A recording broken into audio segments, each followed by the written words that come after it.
Hello everyone, this is Naresh IAS Academy digital platform for the IAS mains exam. Now I am working on General Studies question paper 1 and this is the second topic. And I have already discussed the entire General Studies question paper 2 through the 20 videos uploaded on YouTube channel. And most of part you may get from our website, the Naresh IAS Academy. And this is my second effort to cover General Studies question paper 1.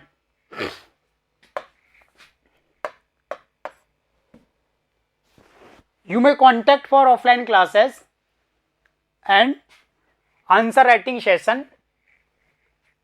Today's our topic is according to syllabus of the GS paper 1, the development and the nature of literature within the Indian culture from ancient time to the modern time.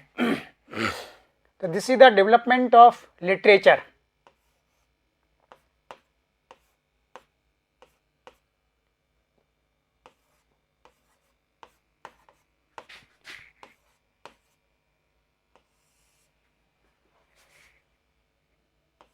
And I will explain the topic under the 3 head.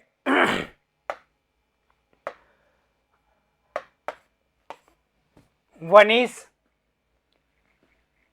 the spirit of age.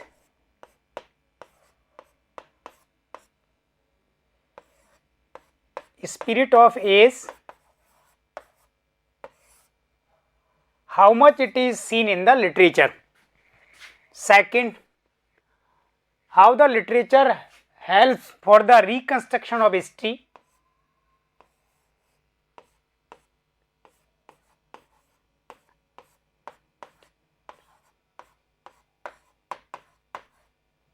Reconstruction of history.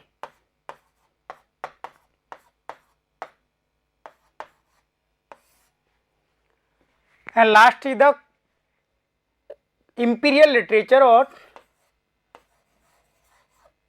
the court literature.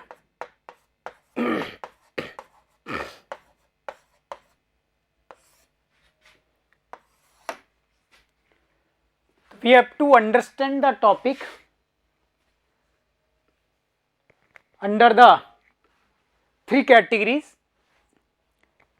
the spirit of age, reconstruction of history, and the court literature. I know there are broad dimensions of the literature from ancient period to medieval and lasting up to the independence of India 1947.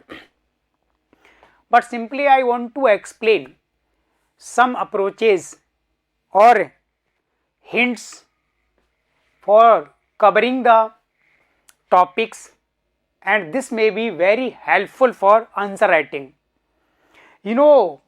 What is most important thing for qualifying or clearing the IAS mains exam? Not too much study or grasping the study material. Simply depends upon your approach, and it may be acquired either by your own efforts or from the other sources. So how the literature reflects spirit of age in ancient history, medieval age and the modern age. The first, what do you mean by the spirit of age? Spirit of age is a concept, a set of ideas, beliefs, tradition and practices. And the ideologies or beliefs are created either by the monarch or by the religious saint. So these are the 2 chief drivers of these spirit of age. And second thing, the concept of spirit of age clearly we can see in the medieval history or in the modern history, because in the ancient time there was domination of one religion, this was the Hindu religion, and Jainism and Buddhism have their root from the Hinduism. However, they criticize or oppose the so many ideologies or practices, but in the medieval age there were the two different religions. Islam ruled over India, and in the modern phase India was ruled by the Britishers. So the spirit of age we can identify it mainly in the medieval age. So first we start in the medieval age.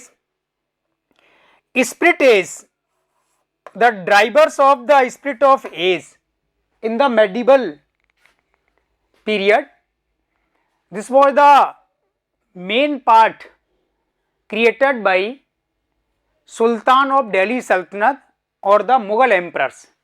There were so many ideologies, and political expansion or the imperialism was one of the most. All the Sultan of Delhi Sultanate, a Mughal emperor from Babur to Humayun, Akbar or till the Aurangzeb, tried to expand their geographical territory. So this was a spirit of age, definitely. It was reflected, or we can say it had been reflected in the Persian text or the Persian literature. But how much extent? Now we have to prove this through the two important examples. One is the Alauddin Khilji, Sultan of Delhi Sultanate, who attacked over the Chittor, the capital of Mewar states, and this was the Rana Ratan Singh, ruler of the Mewar, and the incident took place during the 1303 century. Then you know the incident that time reflected the political expansionist nature of Alauddin Khilji, and Amir Khusro was the eyewitness, and Amir Khusro have mentioned in the Persian text Khazain ul Futur the incident.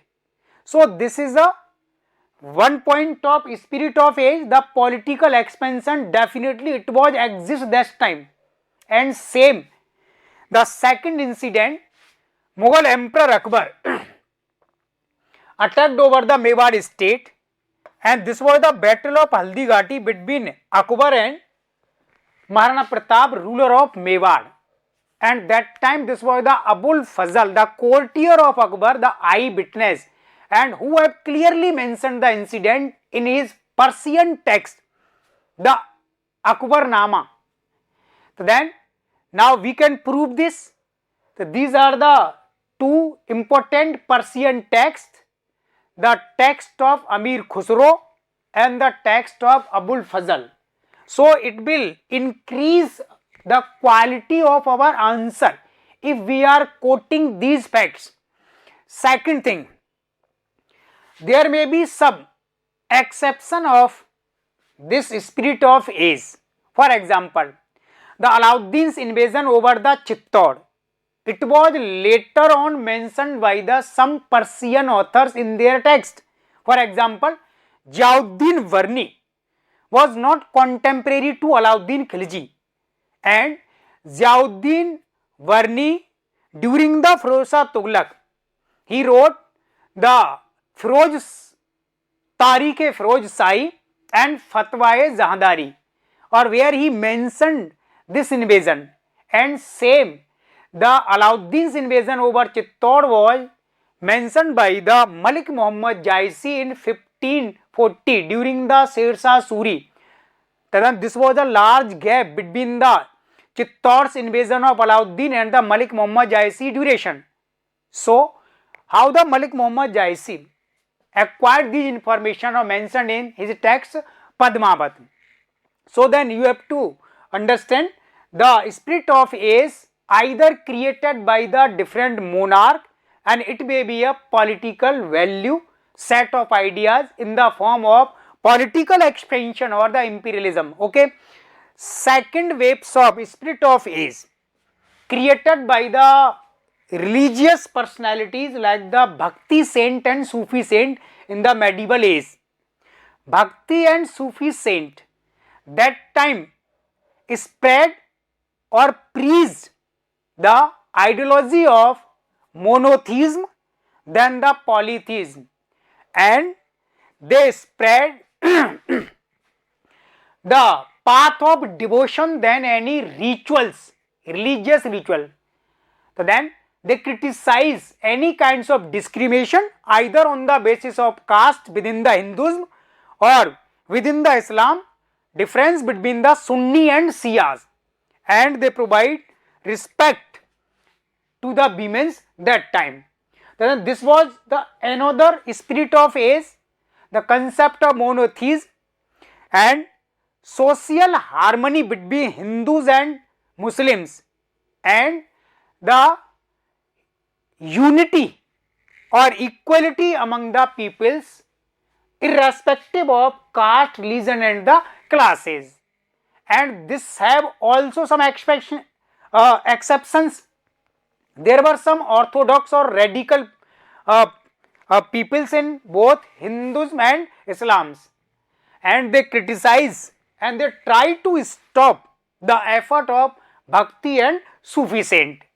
Now I hope you are able to understand the approach. The spirit of age have the two drivers, either the monarch or the religious personalities, and we can prove this through the different examples. And the spirit of age sometimes may have some exceptions, because some incidents were not contemporary when they were written by any the authors. So then it is also seen in the sequence or chronology of the history. The second aspect of literature you must know, the reconstruction of history. How the literature is helpful for the reconstruction of history. So then the literature of, we can discuss here the Chinese literature. You know the Chinese pilgrim Faxian, Sung Yun, Wen Sang and It Sing systematically visited India, and what they found that time in India they mentioned in their texts. And there were some Arabian or Persian pilgrims or travelers, they also visited India. Mostly this was the Suleiman in 9th century who visited the Pala dynasty.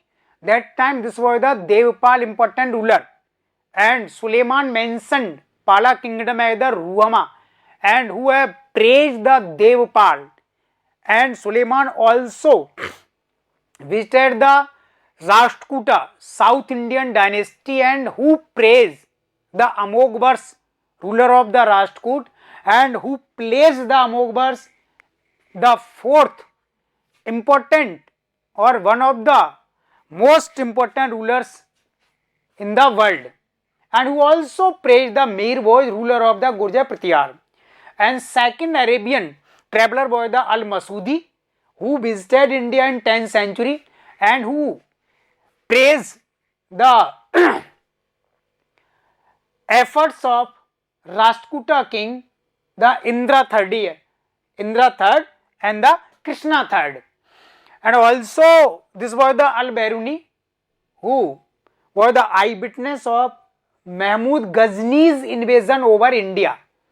Mahmud Ghazni invaded India during 1000 to 1026, and these political invasion or military campaigns mentioned by the Al-Biruni, and Al-Biruni wrote the Tarikh-e-Hind or Kitabul-Hind, discovery of India, and who have explained in what circumstances Mahmud Ghazni got victory, why the all Indian political forces defeated by the Mahmud Ghazni.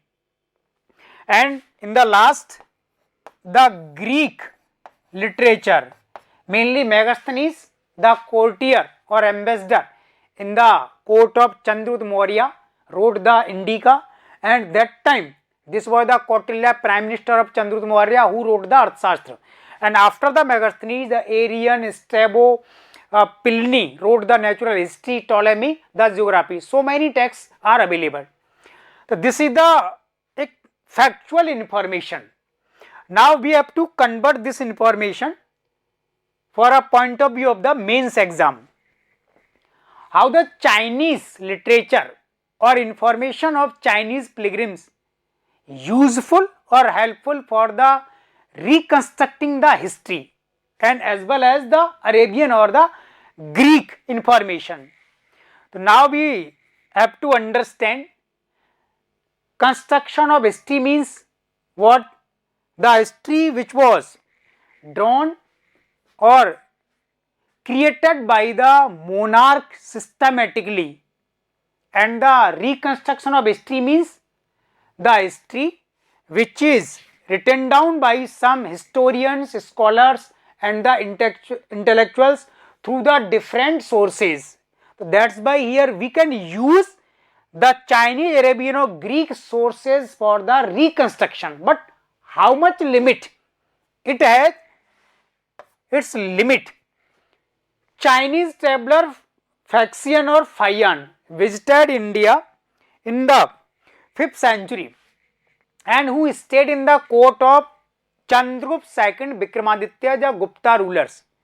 And Faxian mainly visited the Taxila region where the Gandhar Buddhism was flourishing, and that time this was a good news for the Buddhism. It was spread throughout the India and exceeding the Indian boundaries, and who also provided information about the different names of cities like Kannauj, Pataliputra and the port Tamralipti, and who have provided information about the economy, mainly the Silk Route, and how it was useful for the Indian traders or the connecting India with the Central Asia or up to the Europe.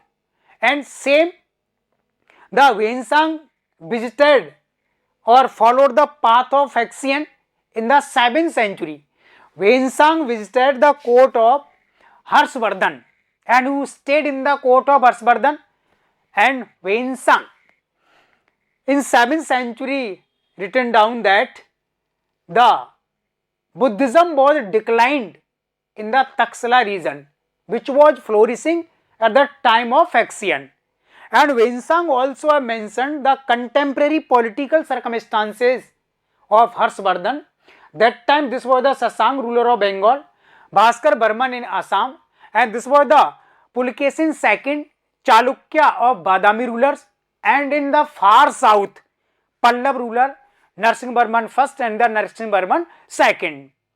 So then how can we use the information of Chinese traveller for reconstructing the history? So then I want to say only we can use their information for a limited sense, because history requires a systematic chronological order. History mainly requires the datings, and these information only helpful to link some information which are missed in the history.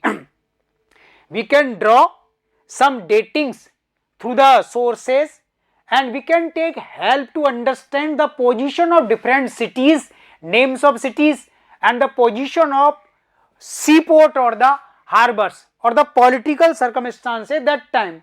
Then they are only have the limited use for the reconstruction of history. Same when we talk about the Greek sources, this was the Megasthenes. Megasthenes and Kautilya both were in the court of Chandragupta Maurya. Megasthenes have written down in his Indica text, there was no slavery that time in India, but Kautilya criticized. Kautilya have mentioned there were the 9 types of slaves in India, and Kautilya accounted the details about the slavery. So then how can we use the information of Megasthenes as Greek sources in the reconstruction of history. It has itself a limited scope. Same, Megasthenes said there were 7 castes in India, but Kautilya again criticized or opposed. There were numerous castes, uncountable castes. So then, now I hope you are able to understand that any kinds of sources only are useful for a some limit to provide information about religious activities, trade routes, economic activities, currency systems and the political relationship. Okay, so then now you have to cover this aspect in this way. Second, the court literature. You should compare the court literature. On the one hand, this is the Akbar, Mughal emperor. Second, this is the Chandragupta second Vikramaditya. Third is the Krishnadeva of the Vijayanagar. There were Navratna or 9 gems in the court of Akbar, and there were 9 gems or Navratna in the court of Chandragupta second Vikramaditya, and this was the Vijayanagar ruler Krishnadeva. There were the Ashtadiggaj, 8 Telugu poets in the court of Krishnadeva. Then what is the difference? How can we analyze and how can we trace their importance in the literature? So it is a important challenge before us. The one thing that is common, all the rulers patronize the scholars, poet and the intellectual activities, but this was different. Krishnadeva was himself a great poet and scholar who himself wrote in Telugu the Amukta Malyada and in Sanskrit so many texts. Jambati Kalyanam is the more important. But on the other hand, Akbar or Chandragupta II Vikramaditya did not write any kinds of text or literature. And second thing is all the rulers were the expansionists. Their political expansion, military campaigns have the important place in Indian history. It means we can say their political ambition was reflected itself into their literary activities, as their reign was at the height of military or political campaign. It was same in the field of the culture, and I will explain in detail in the other video that shall be available on my website, the Naresh IAS Academy. Okay, thank you.